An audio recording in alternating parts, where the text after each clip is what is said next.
In this lecture, we will discuss the phenomenon of critical thinking, the central concept of Western education.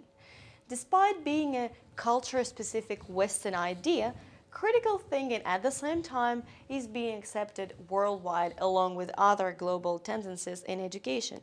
So, what is critical thinking? It is the kind of thinking which seeks to explore questions about existing knowledge for issues which are not clearly defined and for which there are no clear-cut answers.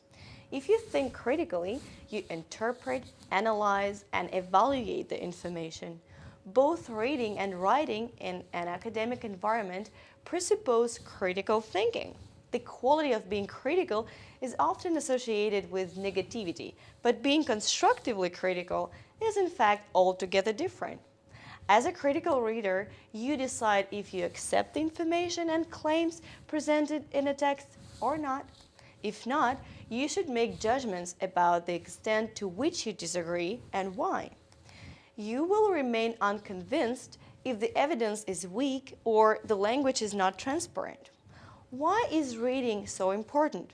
Firstly, it provides with the necessary evidence to back up or challenge a point of view.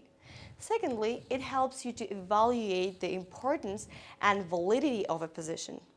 Thirdly, it allows you to develop reflective thought and a tolerance for ambiguity.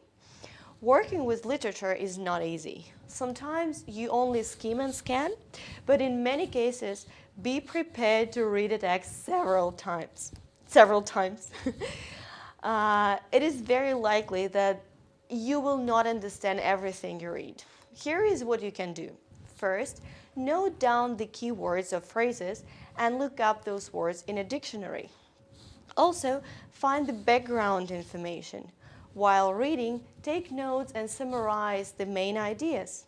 It will help you to concentrate and reflect on the ideas. Try to determine the purpose and the thesis of the text. Examine the evidence the text employs. Then test your understanding by writing a summary. As you can see, academic reading is challenging, but the good news is that the more experienced you become, in turn, the faster and the easier this activity becomes. Critical reading not only develops your expertise, but also improves your writing skills. We were all told at school, if you want to write without mistakes, you should read more. And this is actually true. To be successful at university, you're required to develop a certain level of academic literacy.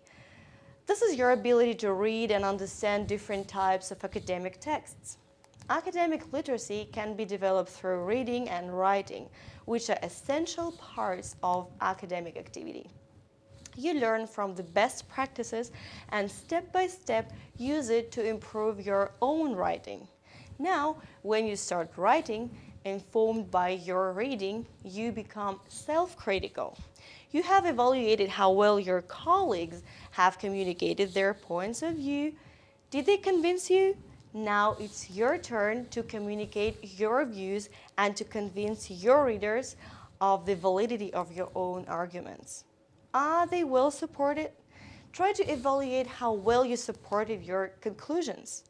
Are there any flaws in your arguments?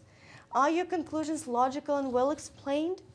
What if your reader has different opinion? That's enough for today.